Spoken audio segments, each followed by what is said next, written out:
Guys, this is me Rishi Srivastava. I welcome to all of you on this platform शिक्षा स्थलीय place for learning.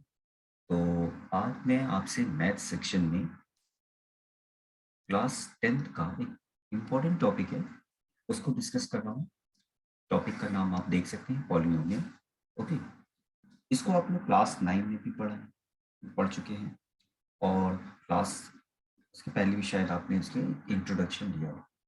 अच्छा, ये topic जो है ये एकेडमिक लेवल पर क्लास 10 के बच्चों को तो काफ़ी बेनिफिट देगा ही, साथ ही साथ ये जो है ये कॉम्पिटिटिव एग्जामिनेशन के जो एस्पिरेंट है उनको भी बहुत मदद देगा। ठीक है ना। अब कौन कौन होगा, जैसे एसएससी का एग्जाम हो गया है ना, बैंकिंग का एग्जाम हो गया, टीचिंग के एग्जाम में भी जहाँ पे अच्छे कंसेप्ट पे लेके जाते हैं क्वेश्चन को, है ना, वहाँ पे लाइक जूनियर और टीजीटी पीजीटी लेवल पर। अच्छा, और भी जहाँ पर जिस भी कॉम्पिटिटिव एग्जामिनेशन में मैथ्स आती है और अलजेब्रिक एक्सप्रेशन से रिलेटेड क्वेश्चंस पूछे जाते हैं तो वो यहीं से इवॉल्व होंगे। ठीक है। अच्छा, तो समझने की कोशिश करते हैं कि हम इस लेक्चर में इस टॉपिक के अंदर क्या क्या पढ़ेंगे, है ना। So first of all we will learn about introduction of polynomial and this video will be in Hindi. I will make a separate video in English also. Okay, तो स्टार्ट करते हैं इंट्रोडक्शन ऑफ पॉलिनोमियल। इसमें हम जानेंगे कि polynomial basically है क्या, है ना। पॉलिनोमियल है क्या, क्या होती है पॉलिनोमियल। फिर जानेंगे स्टैंडर्ड फॉर्म ऑफ पॉलिनोमियल क्या होता है, स्टैंडर्ड फॉर्म ऑफ पॉलिनोमियल और जनरल फॉर्म ऑफ पॉलिनोमियल। ये दो टाइप के आप पॉलिनोमियल को कैटेगराइज करके पढ़ेंगे, अलग अलग नहीं है। बेसिकली एक रिप्रेजेंटेशन है जो कि फर्दर मैं आपको नेक्स्ट बताऊंगा, बाद में बताऊंगा कि कैसे इसको हम जनरल फॉर्म में लिखते हैं पॉलिनोमियल को और कैसे इसका स्टैंडर्ड फॉर्म फिर लाया गया। ठीक है।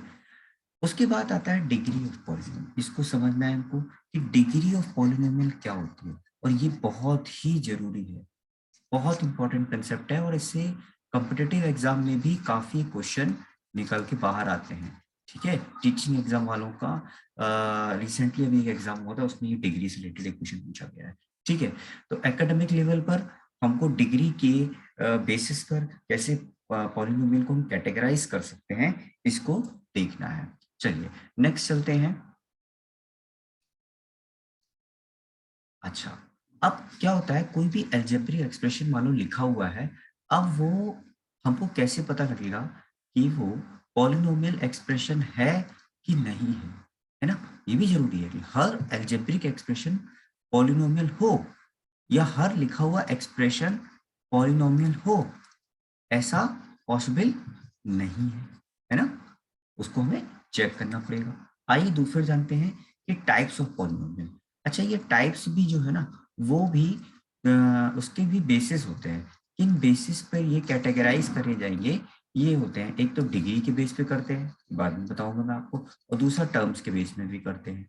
तो इन दोनों बेसिस पर हम कैटेगराइज कर सकते हैं कि पॉलिनोमियल्स के कितने टाइप्स होते हैं। तो मैंने अभी आपको टर्म्स नाम दिया, ठीक है ना, तो बताया, तो ये टर्म्स होते क्या है ये हम जानेंगे। दूसरा, वेरिएबल्स क्या होते हैं, है ना। बेसिक है ये वेरिएबल क्या होते हैं, बहुत ही बेसिक लेके चल रहा हूँ। ठीक है। उसके बाद जब मैंने ये बताया अभी आपको कि दो फॉर्म ऑफ रिप्रेजेंटेशन होते हैं, जनरल फॉर्म होता है और एक होता है स्टैंडर्ड फॉर्म। तो क्यों general form, sorry general form क्या था और क्यों उसका स्टैंडर्ड फॉर्म लाया गया, और इससे हम किस टाइप का कंक्लूजन निकाल सकते हैं, what kind of conclusion we can make through standard form. हम एक स्टैंडर्ड फॉर्म से किस किस तरह के कंक्लूजन निकाल सकते हैं और उनका एप्लीकेशन क्या होगा, बिकॉज हमको क्वेश्चन सॉल्व करना है, हमको इसका एप्लीकेशन पार्ट देखना है ना। केवल ये नहीं जानना है कि स्टैंडर्ड फॉर्म क्या होती है। Mathematics is an is a part of application actually. So हमको इसका एप्लीकेशन देखना है। ठीक है। तो आगे चलते हैं और समझते हैं कि इसके बाद हम क्या जानेंगे। सो बेसिकली अब शुरुआत करते हैं कि पॉलिनोमियल होता क्या है। ठीक है, polynomial is a chain of terms, very very simple language. Okay, बहुत ही आसान भाषा में कह दिया गया कि पॉलिनोमियल क्या होता है। पॉलिनोमियल होता है चेन ऑफ टर्म्स, बस चेन ऑफ टर्म्स। अभी यहाँ मैंने टर्म्स की बात कही, ठीक है, ये पेड लेक्चर में मैंने जो पढ़ाया हुआ है उसका ही मैं आपको बता रहा हूँ कि किस तरीके से किस लेवल पर हम लेके जाते हैं। ठीक है, तो देखिए मैंने बताया कि पॉलिनोमियल होता है टर्म्स की चेन होती है। मान लीजिए ये टर्म 1 है, ये एक टर्म 2 है, ये एक टर्म 3 है। ठीक है, अब इनकी एक चेन है, तो चेन है तो चेन क्या होती है, कनेक्ट रहती है किसी ना किसी से। अब है ना, किसी ना किसी मटेरियल से वो कनेक्ट रहती है। अब ये चेन क्या होगी, मैथमेटिक्स में ये चेन किससे कनेक्ट हो सकती है, दो ही साइन होते हैं, प्लस या माइनस, है ना, प्लस या माइनस दो साइन से ये कनेक्ट रहेंगे।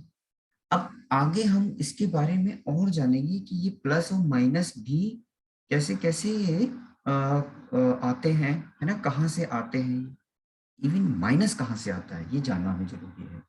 ठीक है, अगर हम इसका एग्जाम्पल लें कि ये पॉलिनोमियल एक्सप्रेशन है 2x प्लस 3y प्लस 2, जिसमें एक टर्म ये है, इसको मैंने लिख रखा है फर्स्ट टर्म, एक टर्म ये है सेकेंड टर्म, एक टर्म ये है थर्ड टर्म। तो इसमें कितने टर्म हुए टोटल, मेरे साथ बोलिए, तीन टर्म हुए ना, 1 2 3। ओके, 1 2 3। ठीक, तो इसी तरीके से ये जो पॉलिनोमियल है it contains three terms, first is 2x, second is 3y and third is 2। इसी तरीके से, और ये किस साइन से कनेक्टेड है, प्लस साइन से कनेक्टेड है। इसी तरीके से ये भी एक सेकंड एग्जांपल लिया गया है, इसमें पहला टर्म ये है, दूसरा टर्म ये है, तीसरा टर्म ये है, चौथा टर्म ये है, फोर्थ टर्म ये है, टोटल चार टर्म। ठीक, अब इसमें क्या है, मैं थोड़ा आपको एम्फेसाइज कर रहा हूँ साइन पे कि ये माइनस साइन से कनेक्ट है, ये प्लस साइन से कनेक्ट है, ये माइनस साइन से कनेक्ट है। तो बेसिकली एक जो पॉलिनोमियल होती है is a chain of terms which is connected by either plus और माइनस साइन। ठीक है, इसको मैं फर्दर और फिर से बताऊंगा आपको। ठीक है, स्टेप बाय स्टेप चलूंगा, बड़ी ही बेसिक से लेके चला हूँ ताकि ये कंसेप्ट दिमाग में बैठ जाए, क्योंकि इसका application up to the 12th level आपको दिखाई देगा, और इवन आप हायर स्टडीज भी करेंगे उसमें भी दिखेगा। ठीक है, चलिए नेक्स्ट स्लाइड में देखते हैं। अब मैंने बताया it is a chain of terms, so basically भैया टर्म्स क्या होते हैं ये भी जानना जरूरी है ना। टर्म्स क्या होते हैं अब ये जानना नितांत आवश्यक हो चुका है हमारे लिए, बहुत ही जरूरी है, it is a mandatory to know about the term. Okay, so term is the product of, कर देता हूं, so term is the product of constant and variables. Okay, it is a product of constant and variable.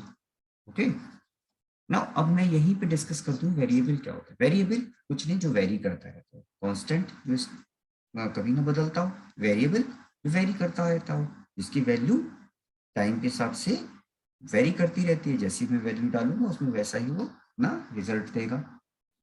ठीक है, ये variable है, basically इस पर ज्यादा हमको डेप्थ में नहीं जाना है, लेकिन टर्म को समझना जरूरी है। अब मैंने ये देखो लिखा है 5x², इसको लिखा हुआ है। ठीक है, थोड़ा देख लिया यहाँ पे, ये क्या है, ये टर्म का पार्ट है, टर्म के दो पार्ट है जो कि एक प्रोडक्ट के साइन से दिखाए गए। ठीक है, ये प्रोडक्ट का साइन है, मल्टीप्लीकेशन का साइन है। ठीक है, अब ये कांस्टेंट कहिए इसको, या इसको एक और नाम दे सकते हैं इसका, कोफिशिएंट, कोफिशिएंट पार्ट। तो 5 जो है या तो कांस्टेंट कहिए या कोफिशिएंट पार्ट है ये। ठीक है, और ये जो x² है ये एक वेरिएबल है, जिसमें वेरिएबल क्या है, x है। ठीक है, अब तो हम इसको कह सकते हैं ये 5 और x² का मल्टीप्लाई टोटल ये क्या कहलाएगा, ये 5x² कहलाएगा ये टर्म। ठीक है, तो इसका मतलब हमने जान लिया टर्म के बारे में। अब थोड़ा समझने की कोशिश करते हैं कि ये जो कांस्टेंट नंबर होता है ना, ये कोफिशिएंट पार्ट होता है, ये हमेशा कैसा होता है, रियल नंबर। ठीक है, अब रियल नंबर प्लस भी हो सकते हैं, माइनस भी हो सकते हैं। ठीक है, इन दो कैटेगरी में कुछ भी हो सकते हैं। ठीक है, तो अभी मैंने आपको बताया कि जो ये टर्म्स होते हैं, है ना, और खासकर इसमें जो कांस्टेंट होते हैं वो या तो पॉजिटिव हो सकते हैं या फिर नेगेटिव हो सकते हैं। ठीक है, चलिए अब थोड़ा थोड़ा नेक्स्ट चलते हैं। एक एग्जांपल और देखिए। ठीक है, जितना आप समझने की कोशिश करेंगे, जितना आप एग्जांपल्स को लेंगे, उतना ही बेसिक्स में आप डूबते चले जाएंगे और उतना ही आप कंसेप्ट को पकड़ बनाते चले जाएंगे। ठीक है, तो समझने की थोड़ा कोशिश करते हैं। एक सेकेंड, इसको मैं मिटा दूं।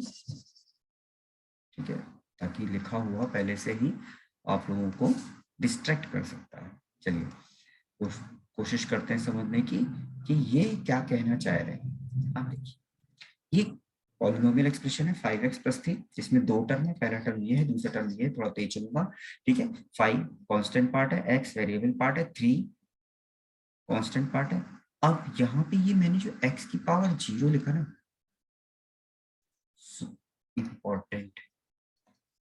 ठीक है, ये अभी से आप जान लीजिए, कोई भी कांस्टेंट लिखा हुआ है, क्योंकि हम क्या कहते हैं, क्योंकि अभी मैं आगे आपको जब जनरल एक्सप्रेशन बताऊंगा तो इसको थोड़ा और दिखाई देगा आपको, लेकिन मैं भी आपको बता दूंगा पॉलिनोमियल एक्सप्रेशन में जो टर्म्स होते हैं वो हमेशा कांस्टेंट और वेरिएबल का प्रोडक्ट होते हैं, जबकि यहाँ पे कांस्टेंट ही दिख रहा है 3, है ना, ये देखो 3 कांस्टेंट दिख रहा है, लेकिन इसमें एक वेरिएबल भी है।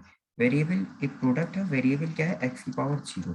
और कोई भी किसी भी वेरिएबल की पावर जो होती है ना, ये क्या है, यहाँ वेरिएबल है, इसकी पावर जो होती है हमेशा 1 होती है।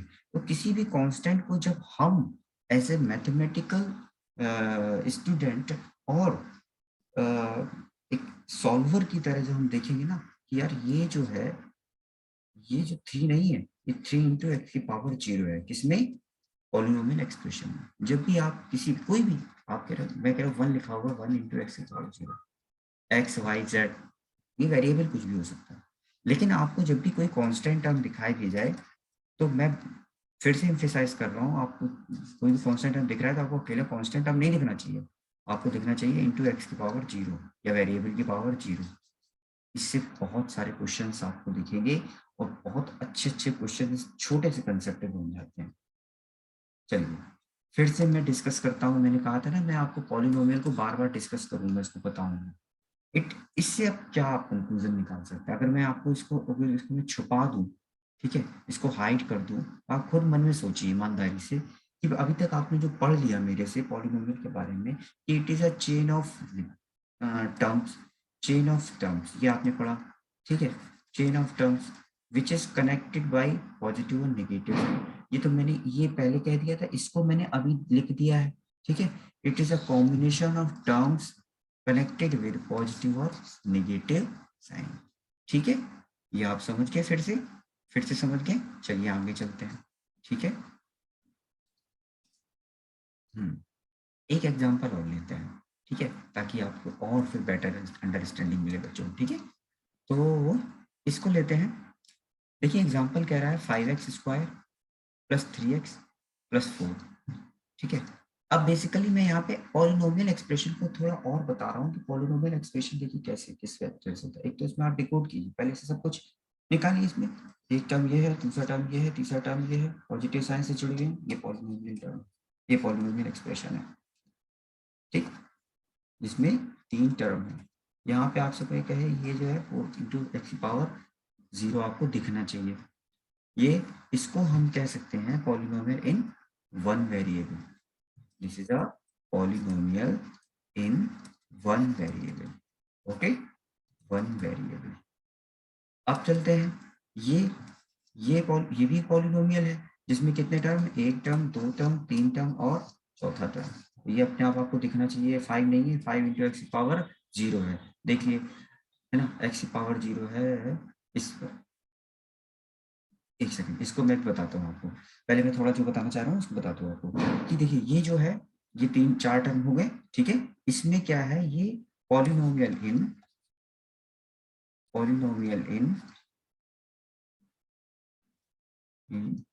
टू वेरिएबल है, ठीक है।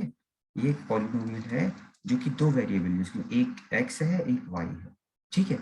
ठीक है, तो पहला टर्म में एक्स वाई स्क्वायर, दूसरे टर्म में माइनस से कनेक्टेड है 3x² y, और तीसरे टर्म में 5xy, और अगले टर्म में जो है -5 है। अब मैंने ये जो एक्स पावर 0 पे रुक गया था, क्यों रुक गया था? क्योंकि यहाँ पे दो टर्म दिए हुए, दो सॉरी वेरिएबल दिए हुए, इसलिए अब हम ये नहीं बता सकते हैं कि कहाँ से आया है। तो आइदर ये x की y की पावर 0 से आया है, दोनों की पावर 0 है, या 5x की पावर 0 से आया है, या 5y की पावर 0 से आया है। ये तीन पॉसिबिलिटीज में बन सकती हैं, पॉसिबिलिटी बन सकती है, ठीक है। तो आई होप आपको बेसिक जो है, ये जो बहुत ही ज्यादा बेसिक था, वो काफी आपको दिमाग में कवर हो गया होगा। टर्म्स क्या होते हैं, वेरिएबल क्या होते हैं, पॉलिनोमियल क्या होती है, और पॉलिनोमियल को कैसे हमें जज करना है, ठीक है। तो कल मैं बाद में मैं आपको इसको डिस्कस करूंगा कि जनरल रिप्रेजेंटेशन क्या होता है इसका, पॉलिनोमियल का स्टैंडर्ड रिप्रेजेंटेशन पॉलिनोमियल का क्या होता है, और उस बेसिस पर ही हम पूरी की पूरी, ये फाउंडेशन बन रही है पॉलिनोमियल की, इस बेसिस पर हम पूरी की पूरी पॉलिनोमियल के रिगार्डिंग जो मैथ्स होती है उसको जानेंगे, ठीक है। तो आज के लिए इतना ही, थैंक यू वेरी मच।